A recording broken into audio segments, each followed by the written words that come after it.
and welcome to video 3 of our Cooking and Cooling Alternative Support for Appendix A and B mini video series. This video is brought to you by AAMP's Outreach. I'm Abby Davidson, and I will be walking you through the requirements of Appendix A and B and alternate support for certain products. I'd like to extend a special thank you to Dr. Jonathan Campbell and Dr. Jeff Sindelar for their knowledge and time in aiding to put these presentations together. As I walk you through the presentation, if you have any questions, please make sure to write them down, and you can contact me via email at abby@amp.com or Nelson Gatos, my outreach counterpart, at nelson@amp.com. Okay, so the objective of this mini video series is to aid processors in identifying and helping identify alternate support for their processes if it's needed, other than the 2021 Appendix A and B. We'll walk through the requirements of Appendix A and B as it pertains to these fermented products. We will also discuss alternate support options if the critical limits in Appendix A and B are not possible for your process to obtain. So when producing fermented products, the biggest food safety concern is the potential formation of toxins that are produced by the Staphylococcus organism. Degree hours, which we'll talk about later in the presentation, are designed to ensure the toxin formation from Staphylococcus aureus is not growing or present. And the pathogens listed here are the major pathogens of concern as we cook meat products. Staphylococcus aureus is a pathogen of concern during come-up time and heating prior to lethality. Salmonella, no matter the species of product cooked, can be used as the indicator organism for lethality. This is because if Salmonella is destroyed via thermal destruction, most other pathogens should be as well. These are important biological hazards to keep in mind when building your hazard analysis. Note that the 2021 Appendix A was not meant to be used for multi-hurdle products like fermentation. Remember, fermenting is the use of a live culture, whereas acidification is the addition of an acid to lower pH. So if you're acidifying, you are still required to use relative humidity, come-up time, and endpoint time and temperature if you are using the 2021 Appendix A as support for these products. But hold on here, we'll move to the next slide. There is one caveat. So specifically for acidified products, in any casing that holds moisture, if you are pushing that product into any casing that holds moisture, relative humidity is not required to be monitored as part of a CCP. But to be clear, this is for acidified products only, not fermented products. We're going to talk about alternate support for fermented products shortly. If this is confusing, please reach out to AMP staff and we will certainly have a discussion on it. Okay. The science behind the degree hour concept is to limit the amount of time that product is sitting at a certain temperature before the pH drop. If the product sits at that temperature for too long, toxins can grow. On the screen, you will see a chart identifying degree hours and then the temperature maximum that the product can be held at. If you are fermenting at a constant temperature, you can see in the second chart how long and at what temperature you can safely ferment product at. On this slide, you can see that if you are fermenting product at 90 degrees Fahrenheit or less, you have less than 1200 degree hours allowed at a temperature of above 60 degrees Fahrenheit. So for example, a product fermenting at 100 degrees Fahrenheit chamber temperature is allowed to do so for up to 25 hours until a pH gets to 5.3 or less. We're going to walk through a degree hour example. This document on the screen is a great document to have in your supporting documents, and this example is pulled right from there.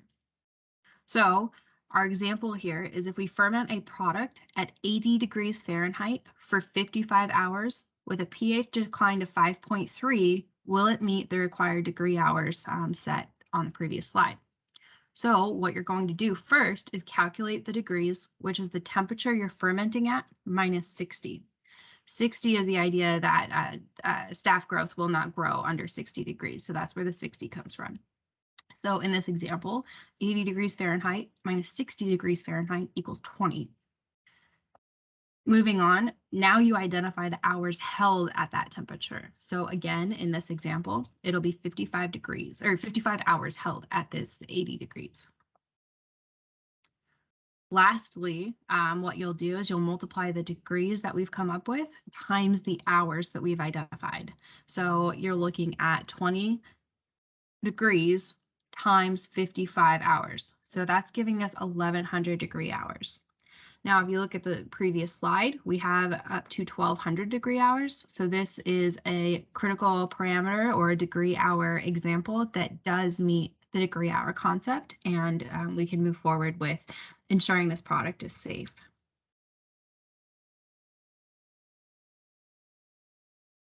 So degree hours is the first one for your fermenting product. Your second critical parameter, number 2, is ensuring that products reach a time and temp combination. This slide shows the chart for meat products. This is in the 2021 Appendix A guideline. We recommend that processors utilize the 7-log reduction lethality column at the far right to support their process, as it's just a better option to make sure that any pathogens are killed. The table on this slide is specific for chicken products. These are all listed in the Appendix A compliance guideline as well. You can also pause your screen now to review.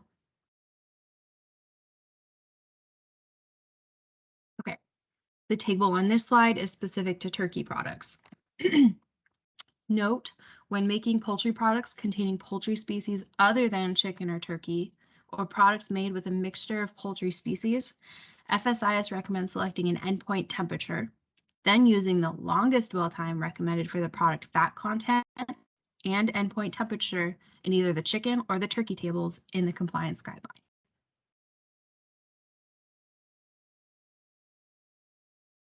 This slide here displays 2 reminders for cold spots and for calibrations. So your smokehouses are going to have to be mapped for cold spots. We definitely want you to reach out to your AAMP staff, consultants or experts, or your smokehouse supplier if you need help addressing these. The information must be kept on site as part of your validation. If you are using temperature monitoring equipment with a calibration range, your CCP must be on the high side of that calibration range. So for example, if your CCP temperature is 158 degrees Fahrenheit and the equipment you are monitoring the temperature with has a calibration range of plus or minus 2 degrees, your CCP or your critical operating parameter, your temperature needs to be at 160 degrees Fahrenheit. Okay, now we are going to move into shelf stability parameters. So this potentially would be your critical operating parameter number 3. If you can meet shelf stability standards, we recommend it so that processors do not have to control for pathogen growth during product cooling. But we also understand that sometimes hitting shelf stability limits can be difficult to obtain.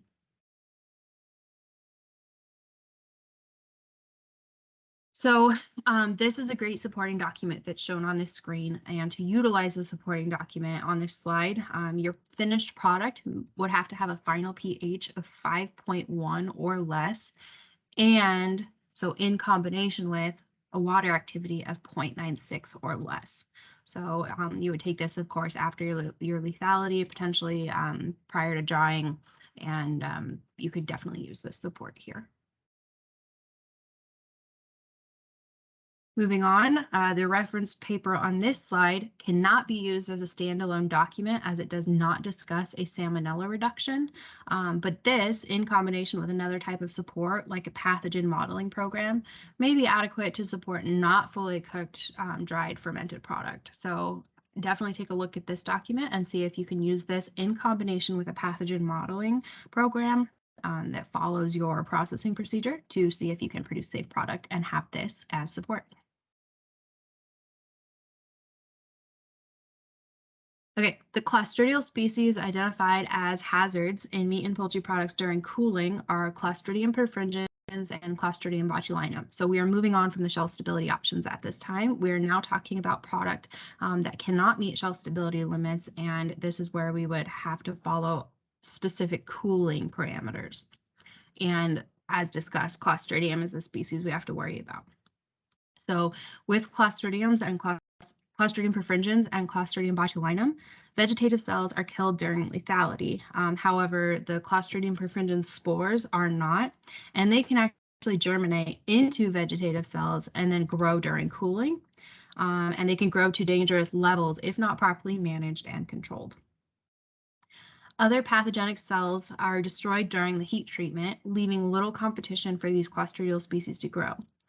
So limited or no oxygen present also is a danger, and keeping the product temperatures in the danger zones can cause clostridial growth to occur as well. Products should not be processed to allow, products should be processed to allow no growth of Clostridium botulinum and less than 1 log growth of Clostridium perfringens. Again, that's in the compliance guideline for Appendix B. Further, here's a list of product characteristics that also affect cooling. So we've talked about these in previous presentations. So product temperature and time profile, the pH, and what's specific to note here is that if your pH is below 5.0, clostridial growth will not occur. So keep that in mind as you're developing your products. Other factors that affect cooling are % brine concentration in the product, the type and concentration of phosphates on a weight-by-weight basis, water activity, of course, the type and concentration of organic acid salts, and then, of course, ingoing sodium nitrite and erythorbate or ascorbate concentrations. So again, we're moving on to cooling here and talking about the Appendix B limits for the 2021 compliance guideline. This option is for processors that can't or don't want to meet the shelf stability limits we just discussed. It is understood that processors may be concerned that the cooling limits may be too stringent and that they may struggle meeting the critical limits outlined here in Appendix B. That's why we're doing this. We have this conversation for this. So there's 2 tables in Appendix B virtually. So for table 1, this is for products that are cooked to and reach a full lethality temperature. Any of these options are available for products cooked to full lethality, but no options 1.7 and 1.8 are both viable for products with the pH limits listed in each row. So option 1.7, if your product is at a pH of 6.0 or less, you can use that one. And option 1.8, if your pH is at 5.8 or less, you can certainly use that option to cool as well. Table 2 is for products that are not cooked to full lethality, which really option 2.1 may be the most useful for fermented products that do not reach a full lethality if you can meet those operating parameters. Okay, scientific gap 3 in the 2021 Appendix B can be used for larger fermented products. However, there's a caveat. The column on the far right is incredibly important to understand for processors. So please pay particular attention to the vulnerability column if you are anticipating on utilizing this scientific gap. The scientific gap is not favorable to many processors, and we certainly want to make sure that you can meet the vulnerabilities or get rid of the vulnerabilities that are shown in this scientific gap. Please reach out to AAMP staff if you have questions.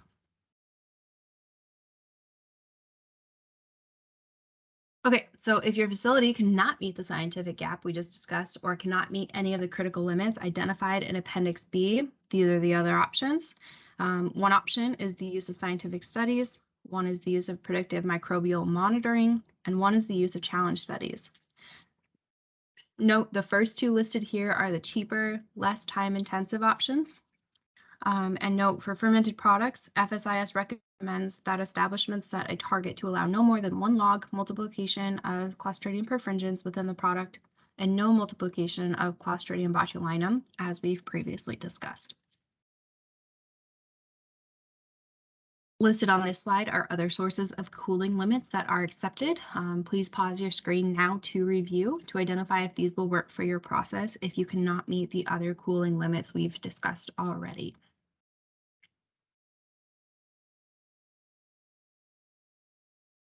The main takeaway here for this specific product type is that these are very complex products. As products, hazard analyses and processes are developed, we certainly need to be mindful of the hurdles and parameters that your products would have to meet so that neither quality nor food safety is compromised.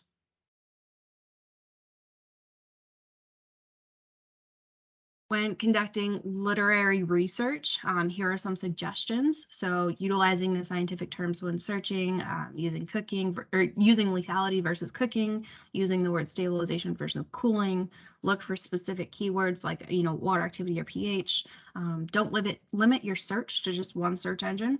And then make sure you can meet all the parameters in the study that you want to use when you find out which one you would like to follow. Finally, listed here are some sources for researching, and as stated throughout the presentation, if a processor needs any help with finding support for their process, they can certainly reach out to us on the AMP staff at any time.